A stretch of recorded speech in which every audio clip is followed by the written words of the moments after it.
Hello, everyone. This is Ramirez here with Tidewater Renaissance Fighting Arts. And I got an interesting question from a subscriber. They actually contacted me through my club. And they asked me some questions. I thought, hey, maybe I can address some of this in a video, which is what we're doing now.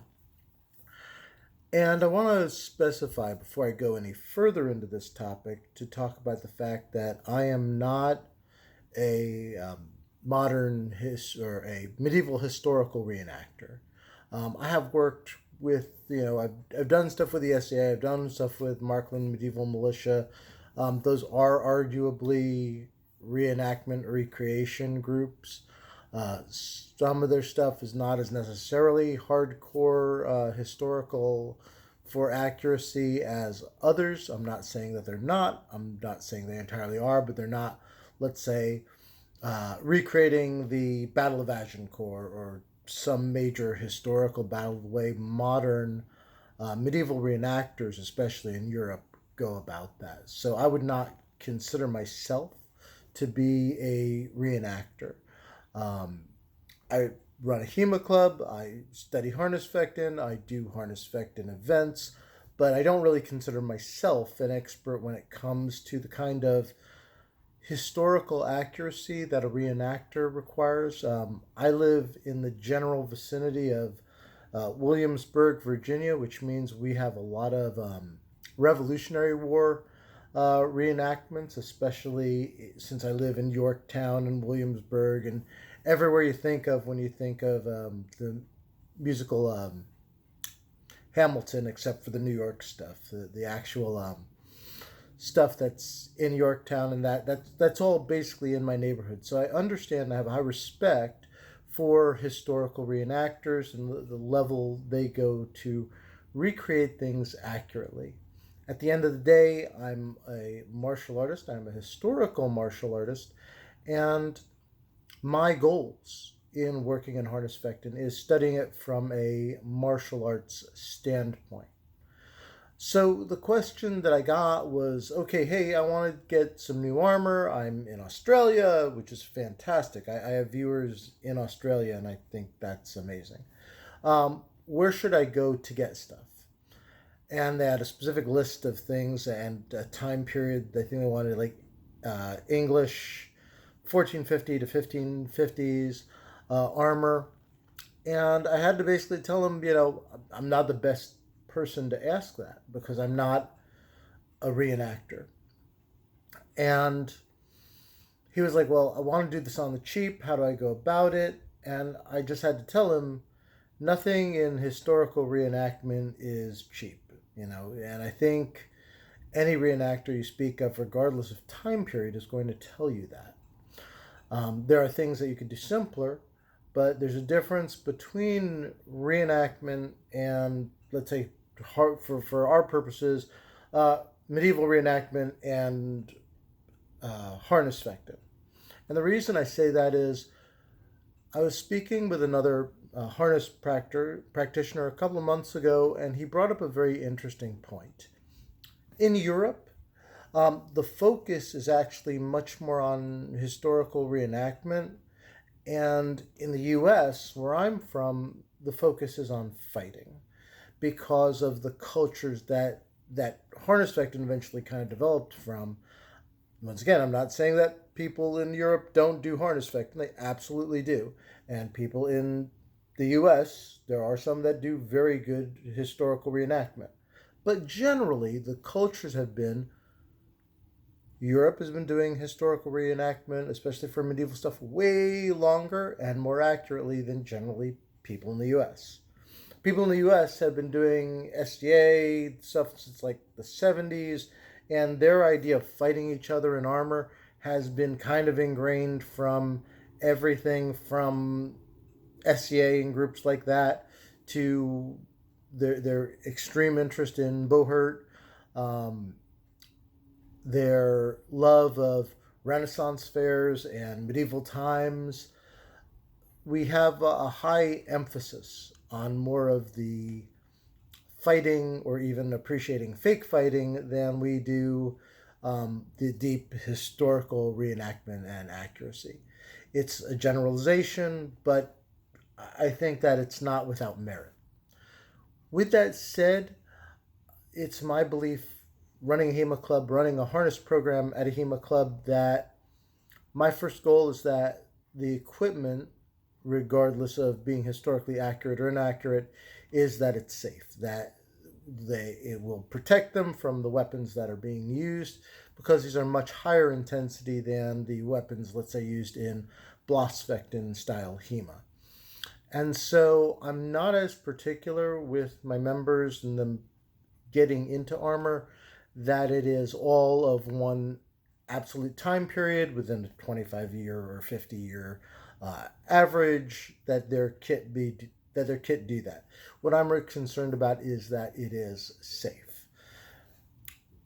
As for where to get armor, I review stuff that I have, that I own, that I can speak about, but I'm not really an expert when it comes to where you, wherever you are in the globe, should buy things.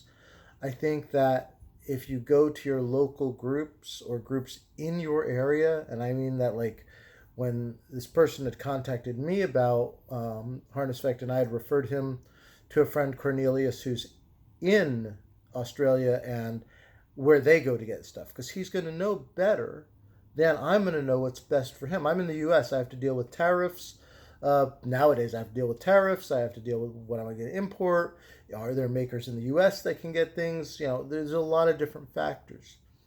But if you are looking for budget armor, let's say, and you're in the United States, there is a man who does run a YouTube channel. His name's Scott. I believe his channel is Middle-Aged Man at Arms. And since he actually runs a store, a web front store, and as well a physical store at events, he'd probably be a little bit better to seek out in terms of stuff you can buy commercially through his shop for different time periods, because he's a little bit more of a historical nerd than I am. That's a compliment, Scott. But he knows that a little bit better than I do, and would probably be a good resource if you're in the United States and you're looking for different armors at reasonable rates.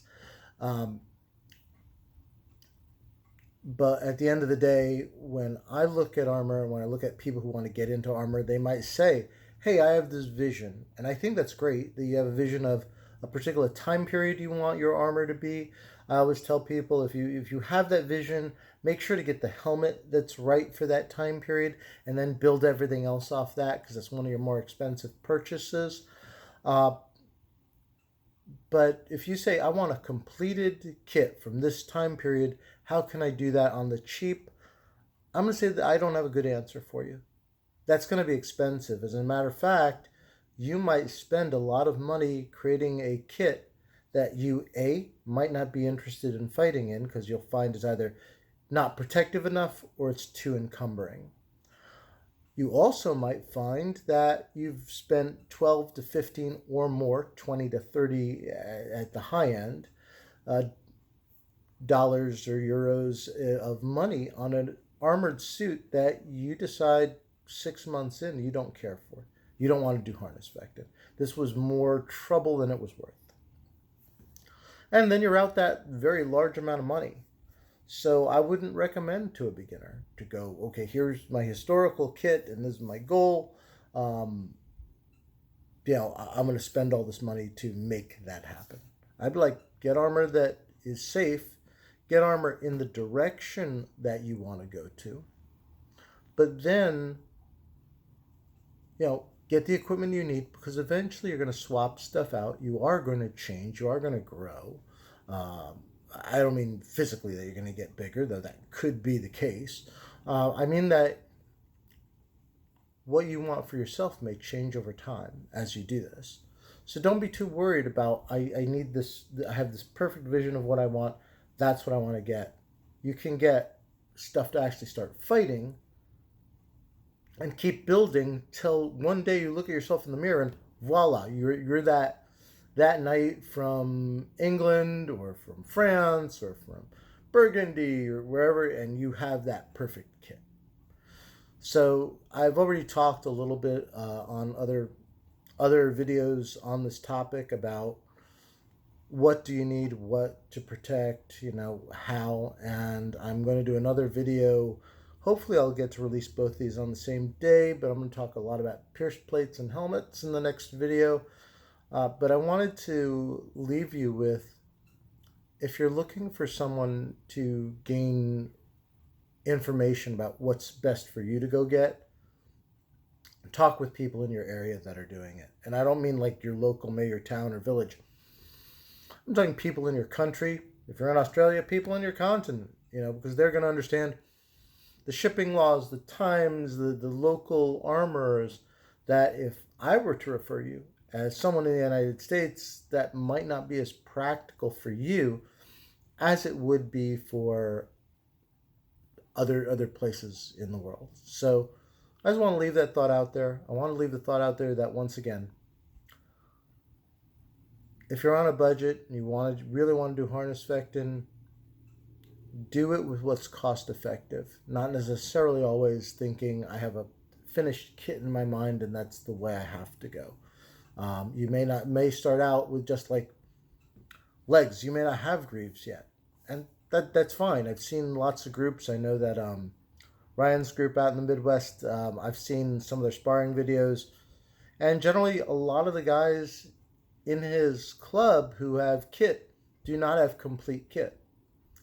Some of it to the point that I'd be a little nervous. The HEMA masks for some of the weapons we use, I'm not necessarily comfortable with that if you're using full setup for harness weapons. But to each their own. I talked a little bit about this idea of European versus American style fighting, and there's another interesting point I'd like to bring up, which is, because if you have a high reenactment background, which Europeans tend to do, they tend to not require the same levels of safety that Americans tend to do when they do harness and or other forms of fighting. And that's because they're like, the historical accuracy, the control, and how it looks is more important than let's say, the sheer violence of it all. I know Bohurt people, you're in your own category in that. I don't want to take away from you. But you might be able to fight at a European event with just a bever, no pierced plate. I've seen videos of it done, and it's like, we're going to be more controlled, more specific about how the weapons are allowed to be used so that we can be safe. And I think that's fine. I actually think that's great.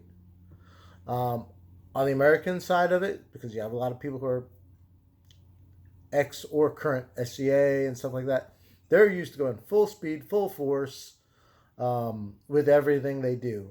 And so their equipment has to be more safe and possibly less historical, whereas Europeans fighting with a little safer standard might be a little safer and more historical. So not as, okay, let me just take a dagger and jam it like right up under the bever and see if I can score a point that way.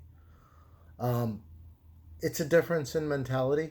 I think at the end of the day, we all reach kind of a balance, but it's something to consider.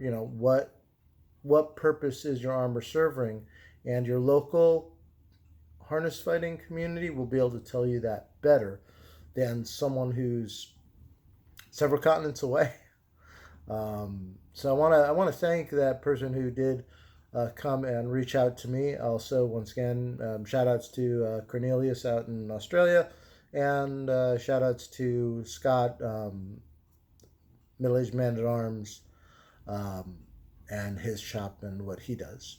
So I hope this was kind of helpful as just a perspective video. And if you have further questions, please do reach out. I do respond to everyone. Obviously, when this person reached out to me, I did reach out to them. I try to respond to any questions or comments to the video. If you're a jerk, I may not respond. But if you're polite, respectful, I'm happy to respond and get a dialogue going, and if it's something I can't cover in a simple sentence or two, I might make a video like this to talk about it. So once again, this is Ramirez with Tidewater Renaissance Fighting Arts, and I will see you in the next video.